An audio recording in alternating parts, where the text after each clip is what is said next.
Welcome to me ఇంటి వంట by Lakshmi. మీ ఇంటి వంటలో ఈరోజు బెల్లం కానీ చక్కెర కానీ వాడకుండానే చాలా హెల్తీగా ఉండే డ్రై ఫ్రూట్స్ లడ్డూల్ని చేసి చూపిస్తున్నాను.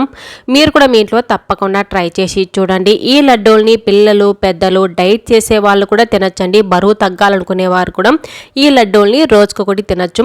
ఎప్పుడన్నా ఆకలి వేసినప్పుడు కానీ లేకుంటే ఈవినింగ్ స్నాక్స్లా కానీ ఈ లడ్డూల్ని తినచ్చు. పిల్లలకైతే రోజు ఒకటి ఇచ్చామంటే కావలసిన విటమిన్స్ ప్రోటీన్స్ అన్నీ కూడా అందుతాయి. ఇక మనం లేట్ చేయకుండా వీడియోకి వెళ్ళిపోదాము. ఈ డ్రై ఫ్రూట్స్ లడ్డూల్ని ప్రిపేర్ చేసుకోవడానికి ముందుగా స్టవ్ మీద ఒక కడాయి పెట్టేసుకున్నాను. ఇప్పుడు ఇందులో 2 టీ స్పూన్ల నెయ్యి వేస్తున్నాను.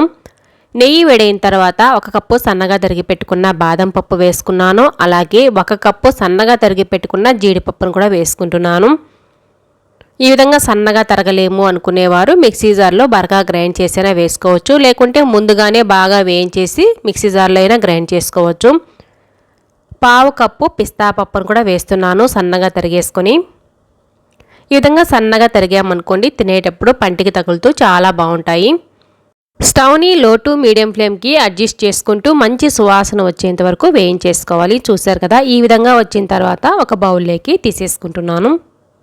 ఇలా బౌల్లో తీసేసుకుని పక్కన పెట్టేస్తున్నాను. ఇప్పుడు ఇదే కడాయిలోని 1/2 కప్పు గుమ్మడి గింజలు వేస్తున్నాను. ఈ విధంగా విడివిడిగా వేయించుకున్నామంటే అన్నీ కూడా లోపలి వరకు మంచిగా ఫ్రై అయిపోతాయి. 1/2 కప్పు పొద్దుతిరుగుడు గింజలు కూడా వేసుకున్నాను. 1/2 కప్పు కిస్మిస్ కూడా వేస్తున్నానండి. ఎండు ద్రాక్ష కూడా వేసుకొని స్టవ్ని లో టు మీడియం ఫ్లేమ్కి పెట్టేసుకొని మంచి సువాసన వచ్చేంత వరకు చిటపటలాడేంత వరకు వేయించేసుకుంటే సరిపోతుంది. హై ఫ్లేమ్లో పెట్టి మాత్రం ఫ్రై చేయకూడదు. పైన ఫ్రై అయిపోయినట్టు ఉంటాయి కానీ లోపల పచ్చిగా ఉండిపోతాయి. ఇవి ఫ్రై అయిపోయాయండి. వీటిని కూడా ముందుగా వేయించి పెట్టుకున్న డ్రై ఫ్రూట్స్లోనే వేసుకుంటున్నాను. చూసారు కదా, ఈ విధంగా వేసేసి పక్కన పెట్టేసుకోవాలి. ఇప్పుడు ఇదే కడాయిలోనే 2 టీ స్పూన్ల నెయ్యి వేసుకుంటున్నాను. నెయ్యి వేడైన తర్వాత ఇప్పుడు ఇందులోనే సన్నగా తరిగి పెట్టుకున్న ఖర్జూరాన్ని వేస్తున్నాను. గింజలు తీసేసుకొని సన్నగా తరిగి వేసుకుంటున్నాను 2 కప్పుల వరకు. స్టవ్ని లో టు మీడియం ఫ్లేమ్కి అడ్జస్ట్ చేసుకుంటూ ఇలా కలుపుకుంటూ ఉన్నామంటే కొద్దిగా మెత్తబడుతుంది. ఈ ఖర్జూరం అనేది జిగురు జిగురుగా కూడా వస్తుంది. అప్పటి వరకు ఇలాగే కలుపుకుంటూ ఉండాలి. చూసారు కదా ఎంత బాగా జిగురుగా తెలుస్తుందో.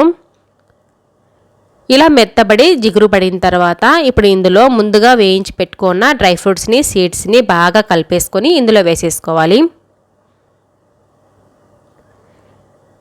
ఇవన్నీ వేసేసిన తర్వాత మొత్తం బాగా కలిసేటట్టు కలిపేసుకోవాలి. ఇలా కలిపేసేటప్పుడు మరీ జిగురుగా రావట్లేదు అనుకునేవారు కొద్దిగా హనీని కూడా యాడ్ చేసుకోవచ్చు. తేనెను వేసుకోవచ్చు 1/2 కప్పు వరకు. నేనైతే ఇక్కడ ఖర్జూరంతోనే మొత్తం కూడా బాగా కలిపేసుకున్నాను. చూసారు కదా, ఈ విధంగా ఉంటుంది. ఇప్పుడు స్టవ్ ఆఫ్ చేసుకొని పక్కన పెట్టేసుకున్నాను. ఇప్పుడు వేడి మీదనే లడ్డూలు చేయాలని ఏమీ లేదు. కొద్దిగా చల్లారిన తర్వాత లడ్డూలుగా చుట్టేసుకుంటే సరిపోతుంది. మొత్తం ఒకసారి బాగా కలిపేసుకొని కొద్దిగా చల్లారేంత వరకు పక్కన పెట్టేసుకోవాలి. చేతులు పెట్టే విధంగా ఉన్నప్పుడు చేతికి నెయ్యి రాసేసుకొని లడ్డూల్లా చుట్టేసుకుంటే సరిపోతుంది. చూసారు కదా, లడ్డూలుగా ఎంత బాగా చుట్టేసుకోవచ్చు. మనము బెల్లం కానీ చక్కెర కానీ వేసుకోలేదు, ఇంకా పాకం కూడా పట్టుకోలేదు కదా, కానీ ఎంత బాగా లడ్డూలుగా చుట్టేసుకోవచ్చో చూసారు కదా. అంతేనండి, చాలా సింపుల్గా మిగతా అన్ని లడ్డూల్ని ఇదే విధంగా చుట్టేసుకుంటే సరిపోతుంది. కొద్దిగా వేడిగానే ఉంది ఇప్పుడు. మరి పూర్తిగా చల్లారేంత వరకు పెట్టేసుకోకుండా కొద్దిగా వేడిగా ఉన్నప్పుడే ఈ విధంగా లడ్డూల్లా చుట్టేసుకోవాలి. మిగతా మొత్తాన్ని కూడా ఇదే విధంగా లడ్డూలుగా చుట్టేసుకున్నాను. మీరు కూడా మీ ఇంట్లో తప్పకుండా ట్రై చేసి చూడండి. ఈ లడ్డూలు మీరు కూడా మీ ఇంట్లో ట్రై చేసిన తర్వాత మీకు ఎలా వచ్చాయో కామెంట్ రూపంలో చెప్పడం అసలు మర్చిపోకండి. మీకు ఈ వీడియో నచ్చినట్లయితే తప్పకుండా ఒక లైక్ కూడా చేయండి. అలాగే కొత్తగా చూస్తుంటే సబ్స్క్రైబ్ చేసుకోవడం మాత్రం అసలు మర్చిపోకండి. మీ ఫ్రెండ్స్కి రిలేటివ్స్ కూడా షేర్ చేయండి. Thanks for watching.